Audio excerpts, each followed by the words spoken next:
for coming. Thankfully to see a lot of people inside on this beautiful weather outside. My name is Ryan Bowery. I'm the Principal Solution Engineer for the Americas with Claroty. I won't get into too much exactly who we are with Claroty, but we are on the vendor side. However, from my perspective, I'm not only coming from the vendor side, I do bring with me a lot of customer experience. I actually live in Sarnia, Ontario, aka Chemical Valley. So I have well over 20 plus years working experience in OT, in that critical infrastructure space, doing everything from building control rooms, building OT cybersecurity, really doing OT cybersecurity before OT cybersecurity was a thing or really considered. So just lots and lots of experience there. And I do like to bring that into my conversations because I do have that practical hands-on experience working in the field with plant managers, control room operators, I&E technicians, etc. So today, the topic is navigating risk in an uncertain economic landscape. I'm sure we can all attest to things that are happening right now in this world. And how Claroty likes to sum this up is life interrupted, right? Everything within our personal lives, everything within our work lives. We like to continue our lives completely uninterrupted where possible. Cyber physical things or systems or connected physical systems that we are seeing more and more nowadays are now coming together in this interconnected world. More and more things are being connected, which I'll speak to about in a moment. But it's when all these supply chains, when all these manufacturers, hospitals, commerce, when infrastructure, and they're all working together, that's when people start to really thrive. That's when businesses thrive. That's when economies thrive. But it is a cohesive environment that we have to be in. Today, what we are seeing, the security and business leaders, navigating this uncertainty in today's times. Claroty did a survey of over 1,100 cybersecurity professionals, a lot of them in the C-suite, CISO levels, and really what we wanted to do is gain an understanding of what was impacting them, what were their fears, what were their uncertainties, and how were these times troubling them. And what we did is we came up with this report that kind of puts that into perspective. We're more than happy to share that full report with you. If you're interested in that report, you can certainly talk to us. I think there's a QR code at the end as well if you wanted to download that report that was generated by Claroty's Team 82, which is our independent research and development portion of our company. Some of the key takeaways from this report as we're looking at this landscape and as we're going through is as risk grows, so does uncertainty. And from those 1,100 folks that were surveyed and responded, 49% of those folks were saying that changes to their supply chain have caused new cybersecurity risks, things they hadn't thought of. Some of these organizations are very proactive in taking a cybersecurity approach. However, some of their third parties, some of their supply chains are not quite up to speed on that. We know regulatory changes are coming, and 76% of those respondents said that those changes are really making an impact on their everyday and what they're going to be doing in the future. And of course, going back to the supply chain is that that uncertainty with them, right? 73% of those said that third-party remote access, allowing those vendors in to do remote maintenance, remote work, whatever they need to do, get into those facilities, is really starting to make an impact on their lives. And they're starting to reevaluate how those vendors and third-party and even employees are going to be coming in to do their everyday work without interruption. As CPS risk, and I do apologize if no one knows what CPS is, the connected physical things. We used to call it, OT devices, IT devices, IoT devices, IOMT devices, all these different devices that are out there is just now by Gartner came up with this phrase called CPS. So everything that's connected within these environments and where the physical world is meeting the security world. So as more and more devices come out, yes. Grows with uncertainty. If you look dictionary meaning of risk and uncertainty, the risk is when you can measure probabilities, uncertainty is when you cannot measure probabilities. So if you can measure it, then it becomes risk.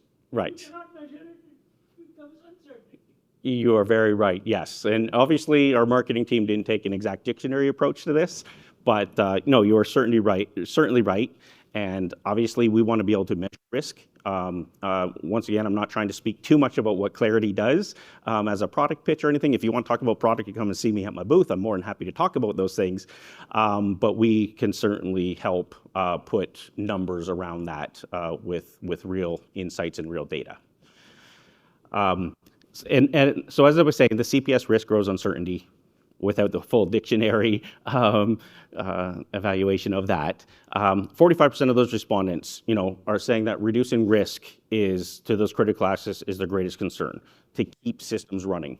In OT, I don't know who's coming at this from an OT landscape. Our number one and our primary business driver is to keep things running. We will do whatever. I've been in environments where we've kept viruses running for a year. We don't care. As long as production is running, we don't really care what's going on. As long as we can make the product, make electricity, make energy, it didn't really matter. I won't go through every single statistic that's on here. Once again, we can share these reports with you, but some of the top ones there, right? Reducing risk, cyber risk is the key to asset and processes. Once again, keeping things running. 45% of the respondents were saying this. Understanding your risk exposures. It's not necessarily all just about risk and the vulnerabilities or the vulnerabilities these devices have and the individual risks that these devices have, but these are the things that are important to the folks that are responding to these types of surveys across the globe. Once again, going beyond traditional vulnerability management, we've heard about zero-day vulnerabilities. However, these are rarely the cause of or primary cause to these breaches. Only 2 to 7% of those vulnerabilities are ever actually exploited. So when we're looking at these, when we're looking at traditional vulnerability management, especially within the OT world or the IoT world, that's not the only thing that we need to be looking at. So what we want to start looking at are the ones that potentially have exposures tied to them. If we're looking at traditional vulnerability tools, we're looking at the CVEs that are related to those. They may have a criticality score from CVSS version 3 even. However, those are based on lab statistics. What we want to do is take it to the next level and say, yes, these may be critical devices, and typically we're going to patch everything that's labeled as critical. But let's look at other things that are affecting that device's risk by looking into potential exposures. Do these devices have bidirectional communications to the internet? Do they have insecure protocols? Are they using weaker default passwords? Are they in a dedicated VLAN? Are they in a mixed or a multi-approached VLAN? Are they actually multi-homed? So we're taking the characteristics of the devices and their connectivity and characteristics of those devices and actually coming up the likelihood of those devices being exposed or being impacted, not just saying it's a critical device. Once again, in Claroty, we will actually sometimes lower the criticality of those devices based on the characteristics of those devices. If they're behind a firewall, a NAC controller, a little more safer. If they're behind a locked door, things like that we can take into approach or into an account. Once again, I know these are a lot of stats, but once again, we wanted to do this with real live people, people that are working in the environment across the globe. And we can see 82% of these organizations experience at least one cyber attack related to the third-party access, which is why third-party access is becoming a real key thing. Traditionally, we have vendors, remote people coming in. We don't know when they come in. We don't know what they're doing. We don't know how long they've been in there. We don't even sometimes know the ways they're coming in.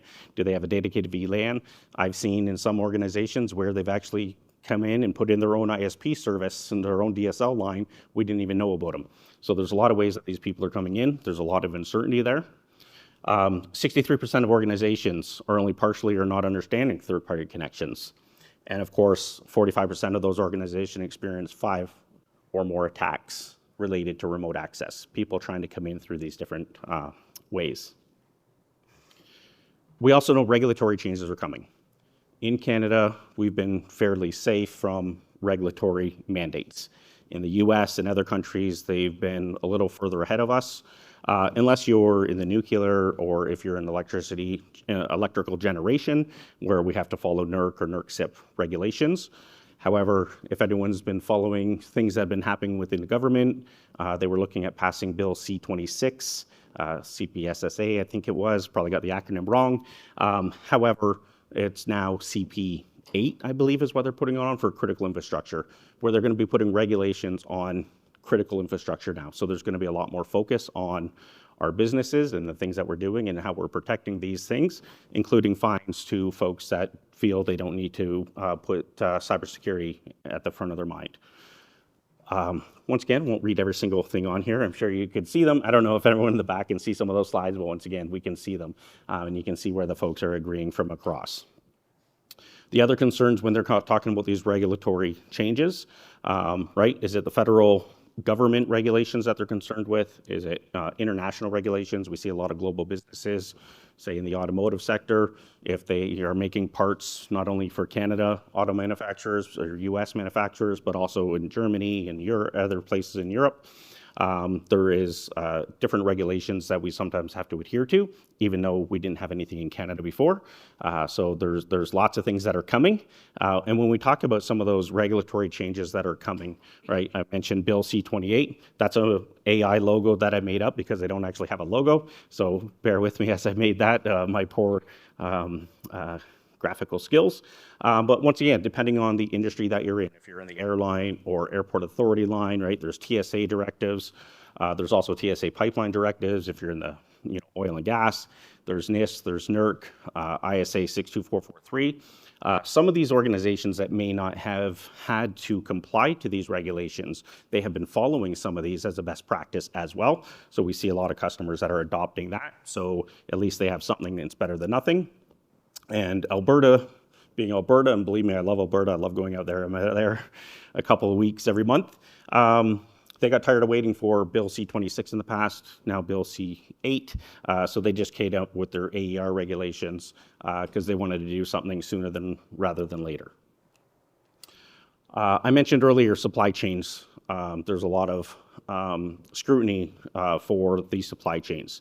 Right, those risk reduction, cost savings, visibility, all those things that we want to do, obviously we want to do this in a protected way. So when they're looking at this and being able to reduce risk, they want to be able to keep that remote access going, but they want to do it in a safe and secure way that doesn't put any interruptions into those environments. And once again, I don't want to be here to read you every single statistic or anything like that, just kind of the high levels. But when we start looking into that and drilling into that further, right, there's obviously financial impacts due to some of these risks, some of these third-party things. And here we can see, 53% of people, when we look at ransomware, have actually paid that. If we look into more of the operational impacts that I'm usually concerned with, right, 33% of those said, it was a full day or more of operational downtime. I know some of the organizations that we're dealing with and that we're talking with, that could be either, $300,000 for every hour they're down. It could be $1 million for every hour they're down.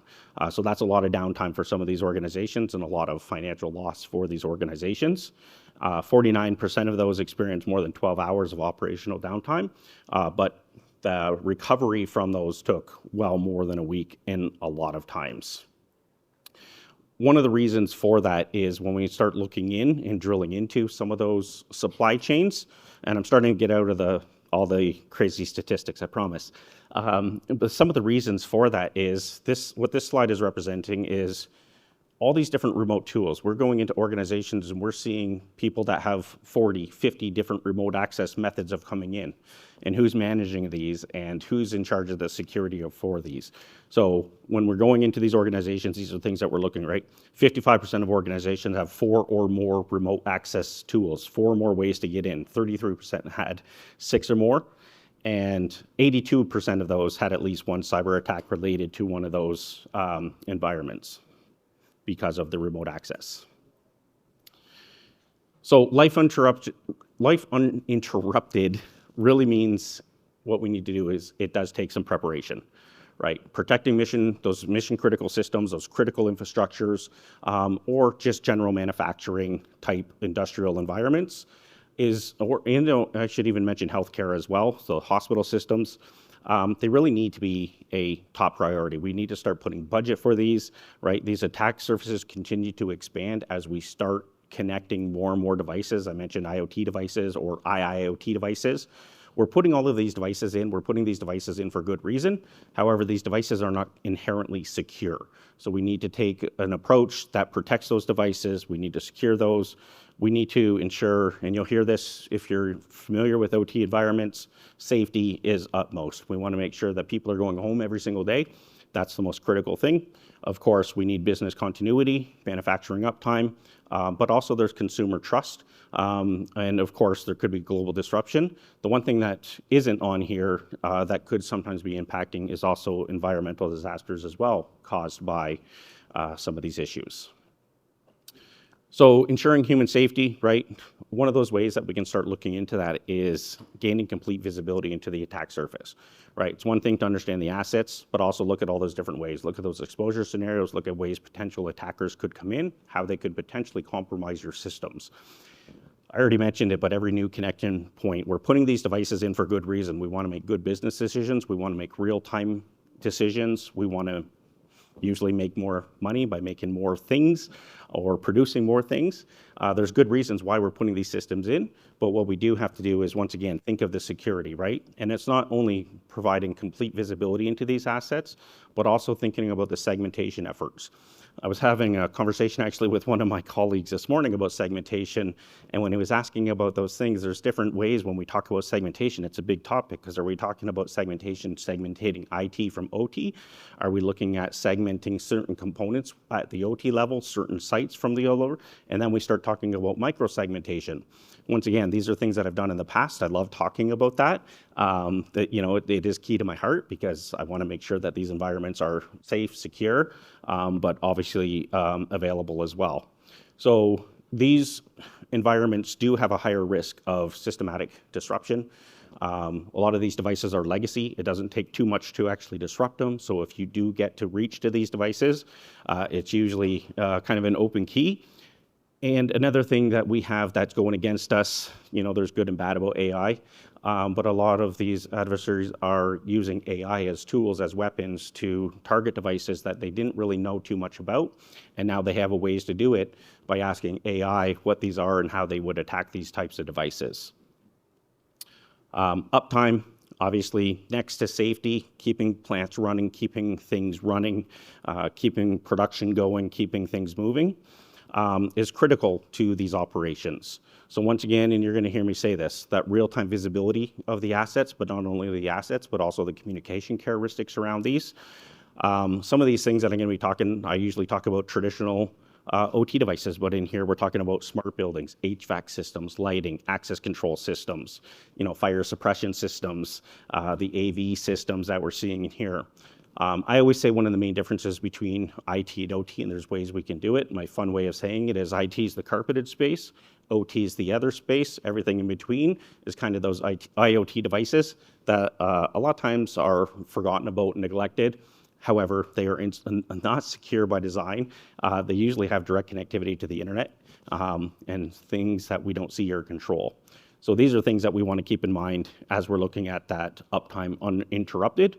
And as we're looking at security, we want to put security in without interrupting the operations and or making it harder on the staff that actually has to deal with these tools and systems within the workplace on a daily basis. The continuity uninterrupted. The IT, the OT devices, right? Once again, you're going to hear this and see this theme across the visibility of all these devices, but also make sure that these facilities have continuity plans, backup recovery plans. For IT, we've been doing this stuff for so long, right? We know what our devices are. We know how to monitor these devices. We know what normal communication characteristics of these devices are. We know typically how to protect these devices. We have business continuity plans. We have disaster recovery plans. We have backups. We have all of this. We have standards, policies, procedures. We've been doing this for so long. And I always say IT cybersecurity is great, and they are great at what they do.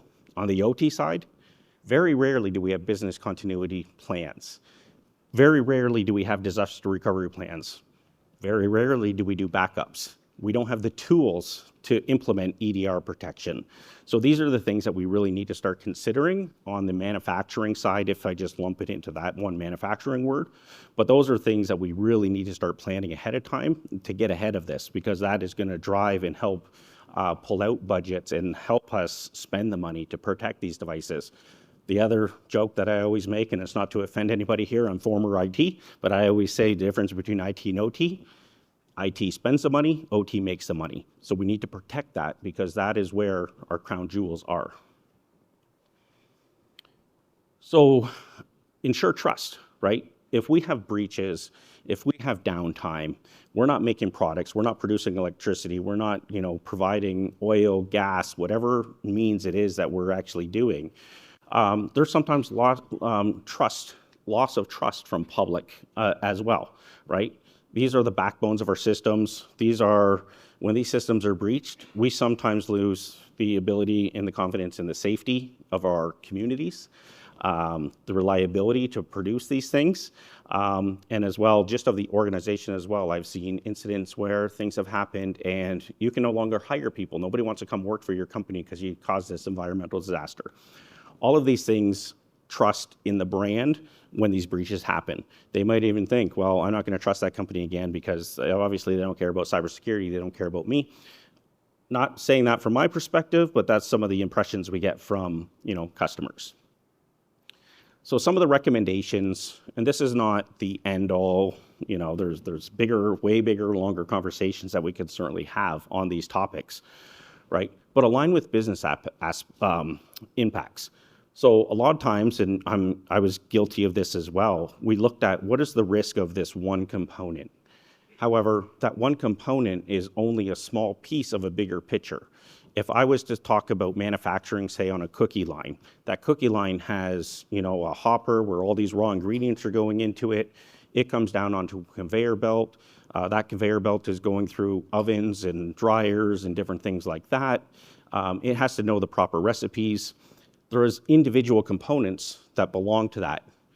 If that one component goes down, that affects usually the entire line. So it's not always about one component, it is the bigger picture there. But also we got to look at what is the crown jewel. If I go back to the cookie scenario, let's say chocolate chip is the #1 seller and oatmeal raisin, I don't like those. So let's say they're not as important. I want to protect that chocolate chip cookie line more importantly than I want to do my oatmeal raisin line. So we need to look at it from a business impact approach, not just looking at it from individual asset vulnerabilities and risk.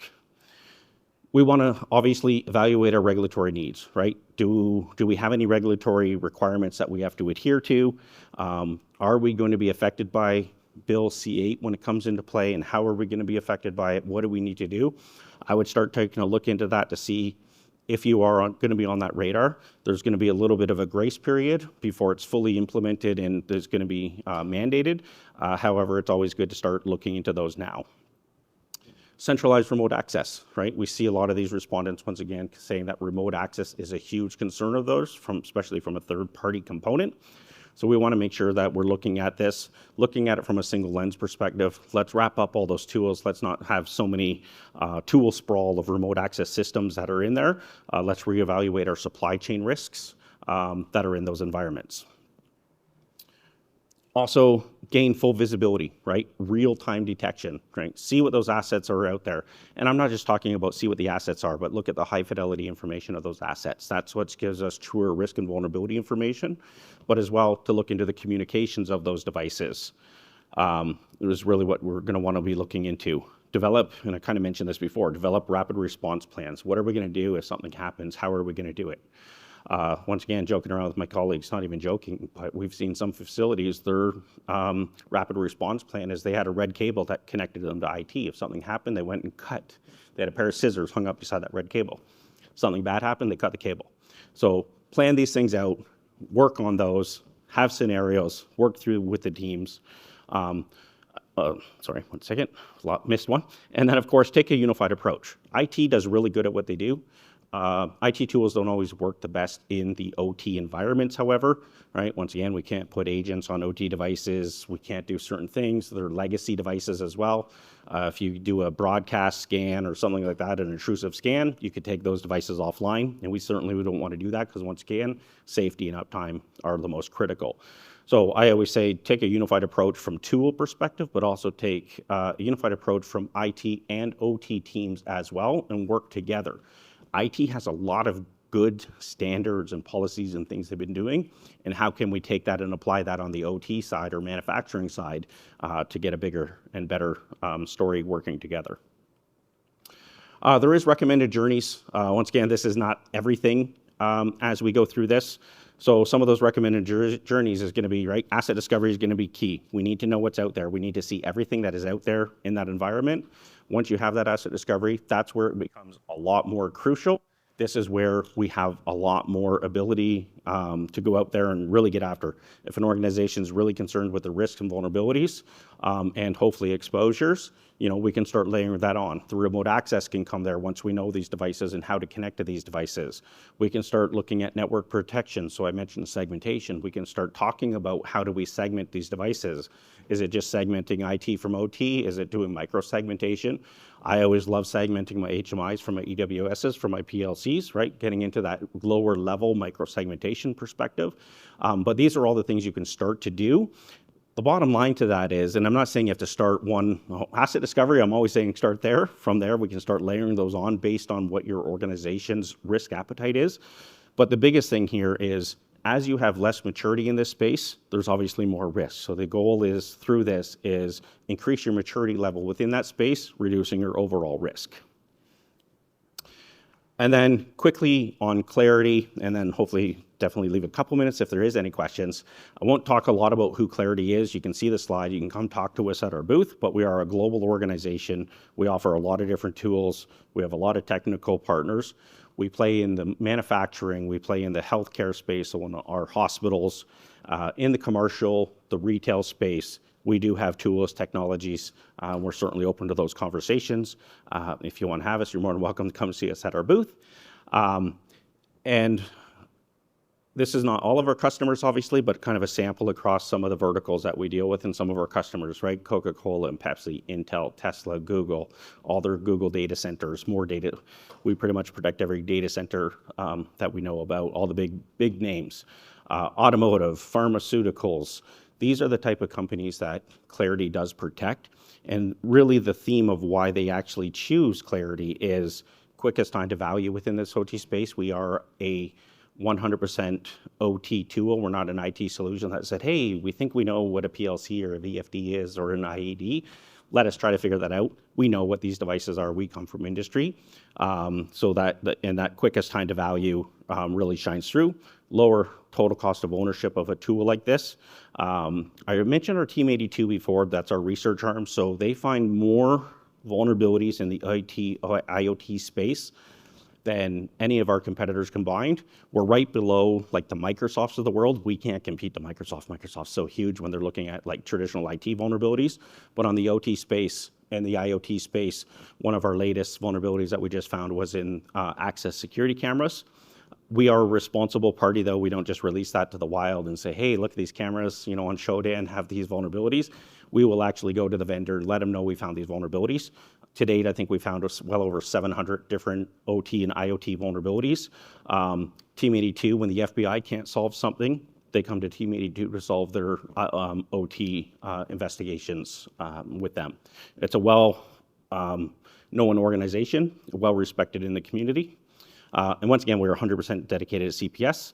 And also, I mentioned the integration, or no, I didn't mention integrations, but I mentioned working together with IT. We have a lot of integration, so we're not saying use our tool and forget about all your IT spend in tech stack. We would highly recommend doing integrations to tech stacks you already have, right? You already have a SOC with a SIM. You don't have visibility to the OT tools. Let us just do an integration there and we can push all that so you have a single pane of glass. From a CMDB, let's say ServiceNow, just as one example, obviously, but we could integrate to there. Once again, single pane of glass. So you don't have to learn a new tool, you don't have to invest in anything else. We can just send that over to those tools. So that's all I want to say on Claroty. Once again, that was my opportunity to talk about Claroty just for a moment, which I wanted to do very briefly and quickly. If you had more questions on Claroty, we're more than happy to talk one-on-one at our booth. I know we're actually less than a minute. I apologize. Like I say, I just talk for a living, so that's what I was doing. If you do want to access the actual full report that we have, there is a QR code that you could download it from our website, and you can see some of those statistics that I was already sharing and probably a whole bunch more. It's a huge thing that was actually created by our Team 82. Thank you. I don't know if anyone does have any questions.